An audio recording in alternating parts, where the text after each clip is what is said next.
नमस्कार, KP big breaking update में आप सभी का स्वागत है। मैं हूं पूजा आपके साथ। वन मंत्री ईश्वर खंडरे पर अपशब्द कहने का आरोप। पूर्व केंद्रीय मंत्री भगवंत खुबा के खिलाफ एफआईआर। जी हां, पूर्व केंद्रीय मंत्री भगवंत खुबा को अब एक नया झटका लगा है।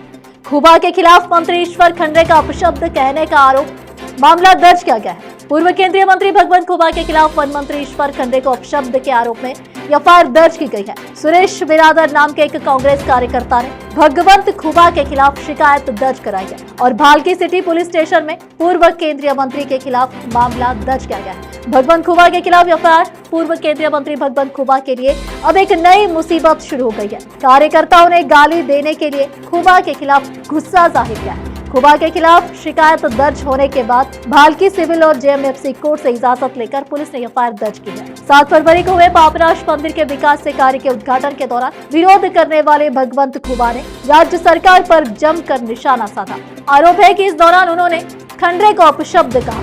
भगवंत खुबा ने एक वचन में निंदा करते हुए कहा कि ईश्वर खंडरे, तुम्हारा पतन शुरू हो गया है। अगर तुम मर गए तो तुम्हें मोक्ष नहीं मिलेगा। तुम पुलिस डिपार्टमेंट और डिस्ट्रिक्ट एडमिनिस्ट्रेशन को इस सवाल कर कांग्रेस का प्रोग्राम कर रहे हो। तुम हिजड़े हो। इस बारे में एक कांग्रेस नेता ने शिकायत दर्ज कराई है और आरोप का जिक्र एफआईआर में किया गया है।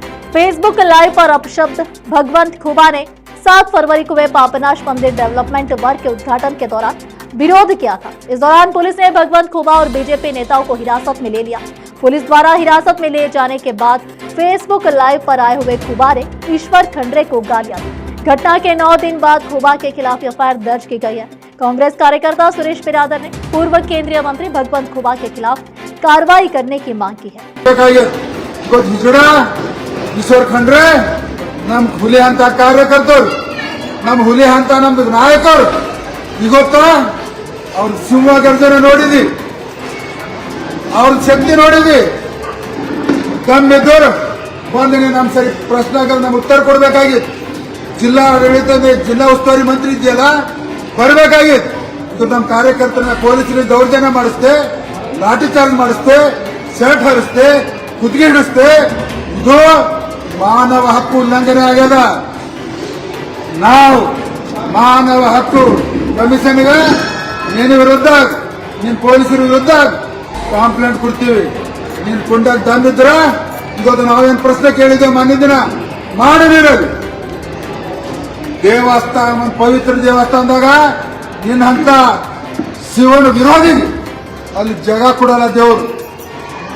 ದೇವ್ರ ಜಾಗ ಕೊಡಲ್ಲ ನಿನಗ ಸತ್ತರು ಬಿ ನಿನ್ ಮೋಕ್ಷ ಸಿಗಲ್ದು ಅಂತ ಪಾಪದ ಕೆಲಸ ಇವತ್ತು ಮಾಡಿದಿ. ನಾವೆಲ್ಲರೂ ಶಿವನ್ ದರ್ಶನ ತಗೋಬೇಕು ಬಂದಿದ್ದು. 2 ದಿನ ಆಯ್ತು. ಶಿವನ್ ದರ್ಶನ ತಗೋಬೇಕು, ಶಿವನ ಆಶೀರ್ವಾದ ತಗೋಬೇಕು. ಜಿಲ್ಲಾದ್ಯಂತ ಸುಖ ಸಮೃದ್ಧಿಗೆ ವಿಚಾರ ಆಶೀರ್ವಾದ ಕೇಳಬೇಕು. ಮೋದಿ ಅವ್ರ ದೇಶಕ್ಕೆ ಒಂದು ನೇತೃತ್ವ ಕೊಟ್ಟಾರ. ಅವ್ರಿಗೆ ಒಳ್ಳೆ ಆಯುಷ್ಯ, ಆರೋಗ್ಯ ಇನ್ನಷ್ಟು ಗಂಭೀರವಾಗಿ ನೇತೃತ್ವ ಸಿಗಲಿ ಅಂತ ನಾವು ಆಶೀರ್ವಾದ ಬಿಡ್ತಲ್ಲ ಬಂದಿದ್ದೇವೆ. ನಿನ್ನಂತ ಹಿಸ್ಡೋನ್ ಕಾರ್ಯಕ್ರಮಕ್ಕೆ ನಾವು ವಿರೋಧಿಸ್ಲಿಕ್ಕೆ ಬಂದಿಲ್ಲ. ನಿನ್ನ ಮೂಗು ಹಾಗೆ ಕಟ್ಟೋಗಿಲ್ಲ. ಇವತ್ತಿನ ಕಾರ್ಯಕ್ರಮ ಜಿಲ್ಲಾಧಿಕಾರಿ ಹೇಳಿದರು, ಇದು ಶಂಕುಸ್ಥಾಪನೆ ಕಾರ್ಯಕ್ರಮ ಇಲ್ಲ ಅಂತ ಏನು ಪತ್ರಿಕೆ ಪ್ರಕರಣ ಹುಡ್ಸ್ಯಾರ. ಆಗುತ್ತೆ ಏನಂದಿದಲ್ಲ, ಶಂಕುಸ್ಥಾಪನೆ ಕಾರ್ಯಕ್ರಮ ನನ್ನ ಮಗ ತಂದು ಮಾಡ್ಯಾನ. ಆಗುತ್ತೆ ಮೂಗು ಕೊಯ್ದೋಗ್ಯದ. ಈ ಮೂಗು ಕೊಯ್ದೋಗಿ ಮನುಷ್ಯ ನಂದು 2 ಸೊಳ್ಳೆ ಅಂದರ ಇದು ಏನು ಕಿಮ್ಮತ್ ಸಿಗಲ್ಲ. ನಿನ್ನ ಗೌರವ ಹೊಂಟೋಯ್ತು, ನಿನ್ನ ಮಾನ ಮರ್ಯಾದೆ ಹೊಂಟೋಯ್ತು. ಇವತ್ತು ಶಿವಭಕ್ತರು ಬರುವಂತ ಶಿವರಾತ್ರಿ ತನಕ ನಿನ್ನ ಅವನತಿ ಚಾಲು ಆಗ್ಯದ. ನಿನ್ನ ಮುಂದೆ ನಿನ್ ಎಂದರೂ ಒಳ್ಳೇದಾಗಲ್ದು ಅನ್ನೋಂಥದ್ದು ನಮ್ಮ ಕಾರ್ಯಕರ್ತರು ಶಾಪ ಹತ್ತದ. ಗೊತ್ತಿಲ್ಲ, ನಮ್ಮ ಕಾರ್ಯಕರ್ತರು ಇವತ್ತು ಬಿಸಿಲಾಗಿ ನಿಂತು ಪೊಲೀಸರಿಂದ ನೀನು ಲಾಠಿ ಚಾರ್ಜ್ ಮಾಡ್ತಿದ್ದಿ, ಹೊಡ್ಸಿದಿ, ದಬ್ಬಾಳಿಕೆ ಮಾಡ್ಸಿದಿ. ಇದು ಪಾಪನಾಶ ಲಿಂಗ ನಿಂದ ಅವನತಿಗೆ ಪ್ರಾರಂಭ ಆಗ್ಯದ ಅಂತ ತಿಳ್ಕೊಳ್ಳಿ ನೀವು. ಇವತ್ತು ಜಿಲ್ಲಾಧಿಕಾರಿಗಳೇ, ನೀವು ಕಾಂಗ್ರೆಸ್ ಕಾರ್ಯಕ್ರಮ। ऐसे और भी अपडेट्स जानने के लिए बने रहे केपी न्यूज़ 24/7 के साथ। लाइक, शेयर और सब्सक्राइब करना ना भूलें। धन्यवाद।